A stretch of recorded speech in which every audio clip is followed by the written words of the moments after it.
Did you know that as many as 25% of kids who show signs of ADHD are not actually kids with ADHD? It's true. So what is it then?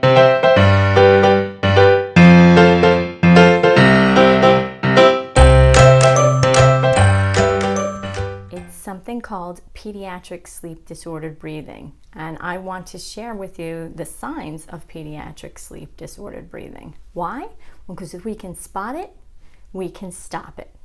So last time I talked to you about the one sign, which is crowded teeth, and today I'd like to talk to you about another sign, which is open mouth.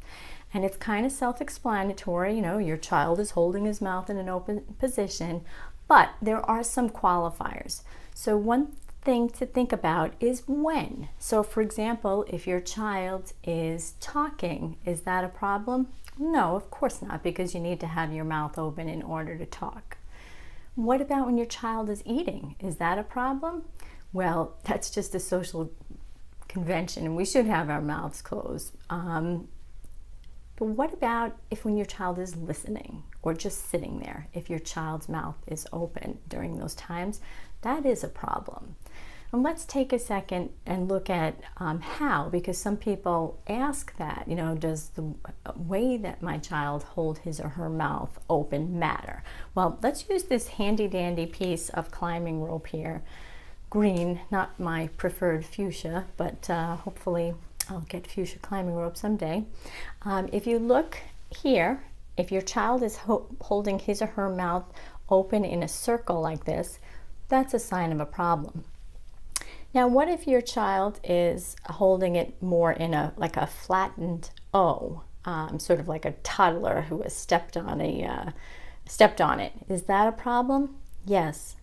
What if your child is holding it with just a very minimal opening between the lips? Is that a problem? You may think it's not, but it is. So let's take a second then and talk about why. Why any opening of the mouth like that is a problem. Well, primarily it's because it tells us that the tongue is not where it's supposed to be. When the mouth is open, the tongue is at rest in the lower part of the mouth, right in the jaw. And that is a problem because it's not where the tongue is supposed to be. So of course, that begs the question, well, where should the tongue be? Well, when I first started learning about pediatric sleep disordered breathing a few years ago, my osteopath told me to do this. He said, you know how your tongue has to be in order to cluck? You know, your tongue, go ahead and try it. Can you feel how your tongue is? It's sort of plastered up against the roof of your mouth. That's where your tongue is supposed to be all the time. Now, if you were sort of blown away by that, just like I was when I heard it, well, then that means we're getting somewhere in terms of helping you recognize the signs of pediatric sleep disordered breathing.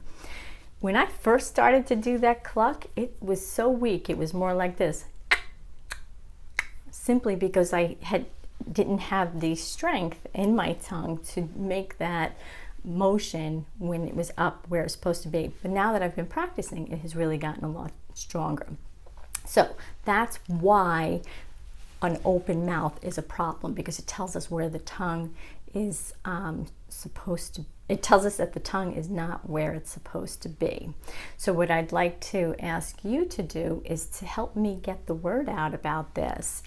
Maybe some kids who are on ADHD medication really don't have to be, because they might just be dealing with pediatric sleep disordered breathing.